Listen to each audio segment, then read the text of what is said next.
Welcome to Life Keto Yang Style Tai Chi 24. In this series, I'm going to take you through each individual posture and explain the main energy of it, the main Tai Chi energy, the main martial application, and some things that you can focus on while doing the posture. And each posture then gets put together into the sequence of the 24 pattern.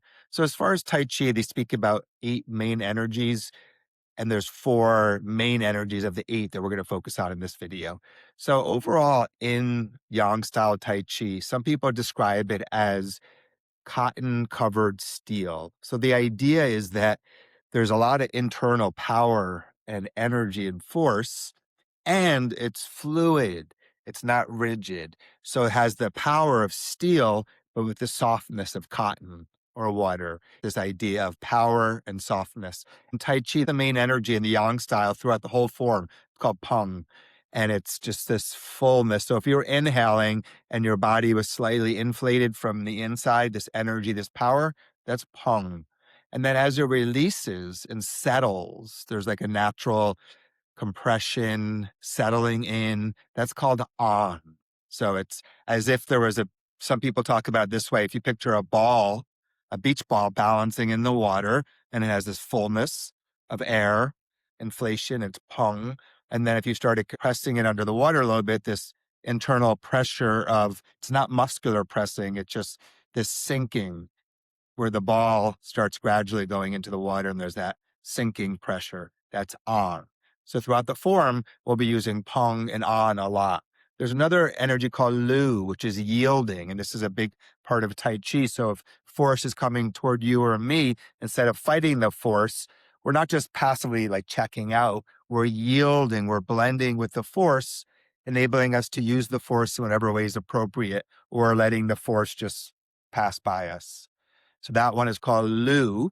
And then there's one called G, which is kind of where all this force comes together into one point. So it may be like a push or a punch where all the energy in my body is coming together and being expressed through one point of power. So that's called G. So those are the main energies we'll focus on in the form. So when I go through the posture, I'll describe the posture in relation to these energies as well. In Life Keto, we always talk about the 3 Bs, the body, the breathing, and brain. Relating this to Tai Chi, we talk about the 5 bows in the body.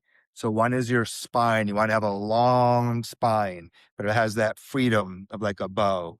And so the way we create that is the top of our head, the lightness of our spirit is a lifting, arising from lightness. And then at the other end, our tailbone, our sacrum, our hips are just sinking into the earth. So we have this expansion and this sinking, this heaven and this earth.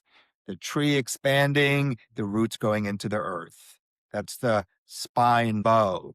There's also 2 bows from your spine through your fingers, the arm bows. So having this expansion through our arms. Again, it's cotton wrapping steel. So we're not holding our muscles.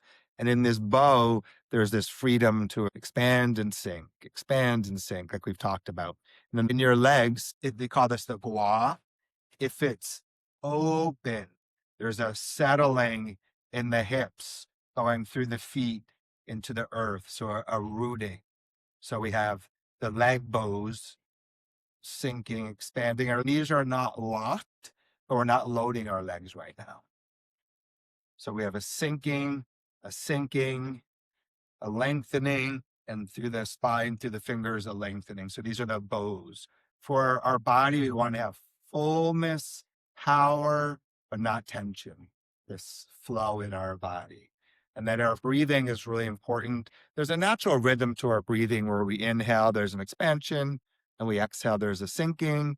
So in the Tai Chi form, that's happening within the movements.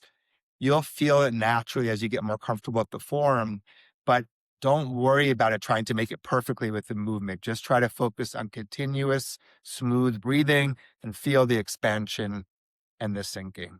With your brain and your mind, just being present to being in the postures, in the movements, and having the perfect amount of focus and effort so you're enjoying the learning process. Because really in Tai Chi, we're looking for the benefits, and some of the benefits are being so present and calm and fluid and adaptive. So if we're approaching Tai Chi with judgment and forcing this thing and getting upset when we can't remember it or we're not getting the poses, that's kind of counterproductive. So try to approach the Tai Chi with this open heart, this softness for learning. And when we go through the postures one by one, if there's too many things to look at and to experience, just pick one thing and feel really good about learning that one thing. And then that will naturally expand in two ways. One, the way you're learning will improve. And then also as you learn that, whatever we're focusing on that principle, it'll carry over to everything else. All right, let's move on to the first movement in the Yang style Tai Chi 24.